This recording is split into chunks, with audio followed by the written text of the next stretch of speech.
mais c'est bien, c'est bien. C'est vrai, c'est vrai.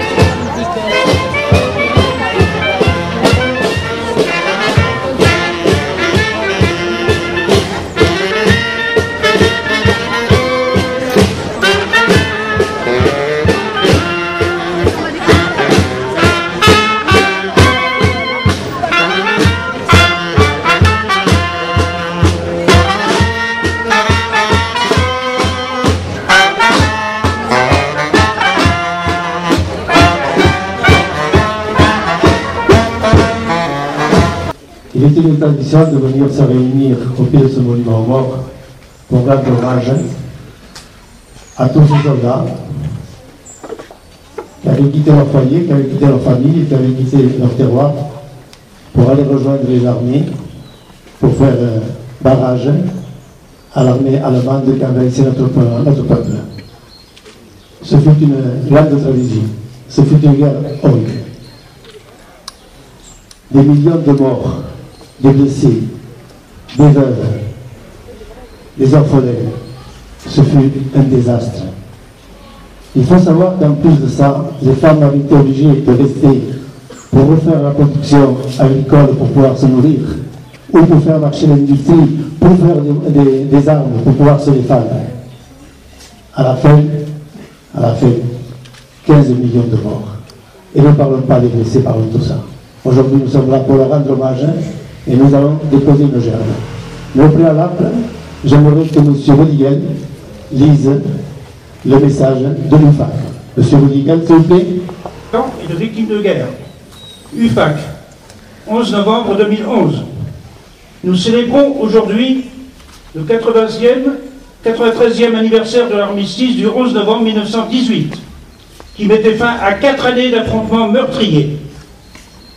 Ce jour-là, l'Allemagne a reconnu sa défaite militaire et a demandé l'arrêt des combats aux forces alliées. Rendons hommage aux combattants qui, par leur courage et leur abnégation, ont su la contrainte de déposer les armes. Ce conflit a été particulièrement dramatique du fait de l'apparition d'armes meurtrières qui ont provoqué un véritable déluge de feu et de sang. De cette Première Guerre mondiale, notre mémoire collective conserve le souvenir de millions de morts, de mutilés, de veuves et d'orphelins. C'est pourquoi le 11 novembre est inscrit dans la mémoire historique de notre pays. Cette date doit demeurer une journée de recueillement et du souvenir de la Première Guerre mondiale préparée au niveau local auprès de la population et spécialement de la jeunesse.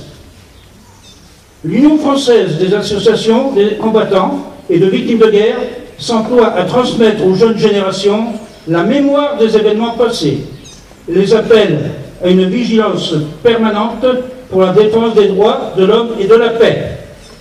Vive la République, vive la France.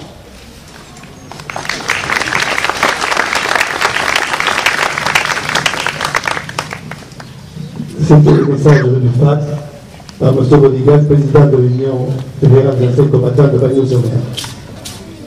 Nous allons maintenant déposer une gerbe. Aujourd'hui, nous allons la déposer, cette gerbe, bien sûr, par M. le maire ou son représentant. Mais je voudrais qu'aujourd'hui, cette gerbe soit déposée par les enfants des écoles. Car c'est à eux qu'appartient l'avenir. C'est eux qui doivent se souvenir que leurs grands-parents ou leurs arrière-grands-parents, dont leurs noms sont inscrits à jamais sur ce monument mort, ont fait le sacrifice de leur vie pour que la France vive libre, pour notre liberté et pour la liberté. Monsieur le maire, vous allez déposer cette gerbe. Présentez la gerbe, s'il vous plaît. Oui. Derrière la gerbe. Allez-y, suivez. Venez ici.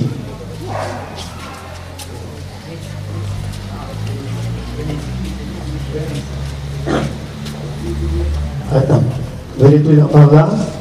Voilà. Au nom de monsieur le maire, c'est les enfants qui vont déposer la gerbe. Allez-y, déposez la gerbe. Allez, tous ensemble. Tous ensemble.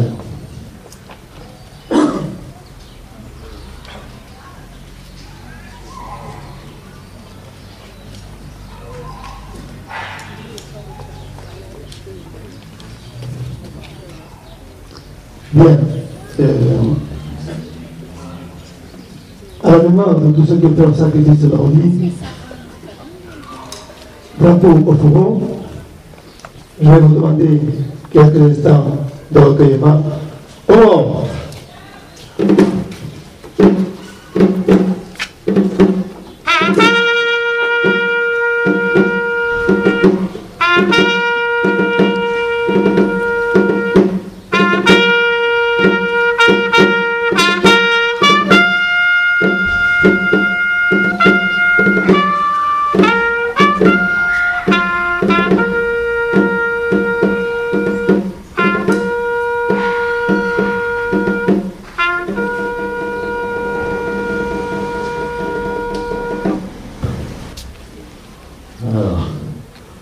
Françaises, Français, citoyens, citoyennes, 11 novembre 2011, souvenons-nous, il y a 93 ans, l'armistice est signé à Rotonde. L'ennemi est vaincu, mais la Première Guerre mondiale s'achève avec un constat effroyable de plus de 9 millions de morts civils et militaires. 11 novembre, la France se rassemble dans le recueillement et dans la nationalité pour fêter l'anniversaire de la différence que fut la victoire de 1918. La France se rassemble, les défilés s'organisent, la Marseillaise retentit. Fidèle à notre histoire, nous voulons ainsi perpétuer dans la mémoire et dans celle de nos enfants le souvenir de ces périodes cruelles où, lorsque la patrie fut en danger, des hommes et des femmes n'hésitèrent pas à payer de leur vie ou de leur chair le droit de demeurer libre, le droit d'être français. En 1917, Clémenceau disait « Demeurer avec le soldat, souffrir avec lui, vivre, combattre avec lui, abdiquer de ce qui n'est pas dans la patrie. » Il est sûr que l'arrière a tenu. Il est sûr que les familles, et plus encore les femmes de France, ont été admirables comme elles le furent plus tard, au temps de la résistance. Il est sûr que les armées de soldats auxquelles la Troisième République avait appris à lire et à écrire nourrissaient de correspondances étonnantes avec les leurs. Je suis certain que les familles conservent pieusement, aux côtés de photos jaunies, ces lettres émouvantes, ces lettres de nos soldats. 1917 est aussi l'entrée en guerre aux côtés des États-Unis d'Amérique. 20 ans plus tard, 1937, c'était la destruction de l'île d'Espagne de Guernica qui annonce d'une seconde guerre mondiale. 11 novembre 1942, le général de Gaulle pouvait dire de voir l'Europe torturée des Pyrénées Volga. Le souffle de la résistance l'emporte décidément sur l'esprit de la défaite et de la servitude. Aujourd'hui, 11 novembre 2011, nous honorons ensemble ceux de 14 juillet 39-45 et tous les morts de toutes ces guerres. Il est bon, sachant oublier nos différences, que nous nous souvenions du prix payé pour la France pour défendre son indépendance et sa liberté. Il faut aussi nous souvenir que nous ne sommes jamais aussi forts que lorsque nous sommes unis. À nous de refuser tous les abaissements, toutes les compromissions et à tout ce qui irait notre héritage de liberté, de tolérance, de fraternité, héritage qui est notre honneur et notre fierté. Il y a quelques mois à peine, la guerre du Golfe a assigné un véritable coup de massue au monde. Et l'inquiétude et l'effroi pourraient se lire sur le nombreux Vidal. La dernière décennie de ce siècle sera sans doute une période charnière, période marquante pour notre avenir. Le mur de Berlin est tombé. Une réunion s'était actuellement à Madrid pour résoudre les problèmes financiers avec les Arabes ainsi qu'en Grèce. Toute l'Europe bouge. Nous sommes là, au fond, coincés par ce qui est l'avenir de la France, l'avenir de l'Europe. L'Europe est pour demain. Et si nous voulons que l'Europe se fasse dans de bonnes conditions, il est nécessaire de faire preuve d'un esprit de solidarité. La tâche qui nous attend est certes ardue, mais ce serait un leurre de penser que c'est facile.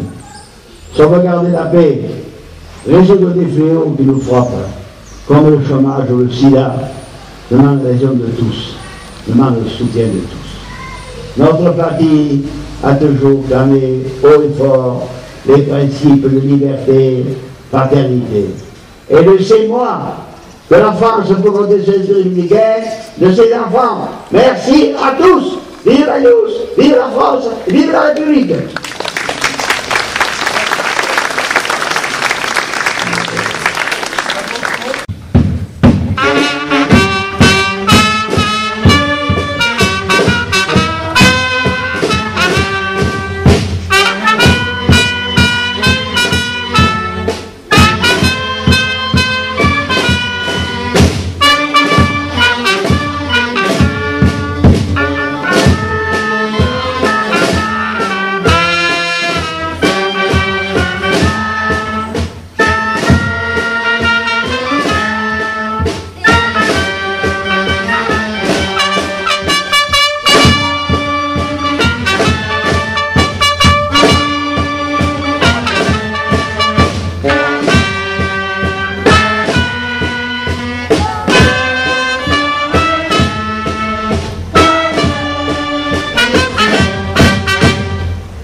Merci beaucoup.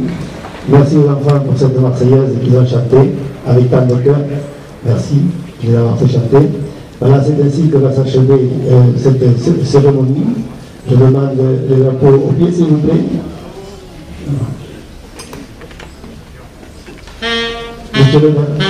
Monsieur le maire, je pense que vous saluez fortement tous les drapeaux.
Bien, je voudrais, en tant que représentant du monde combattant de Bagnols, vous remercier de votre participation et en particulier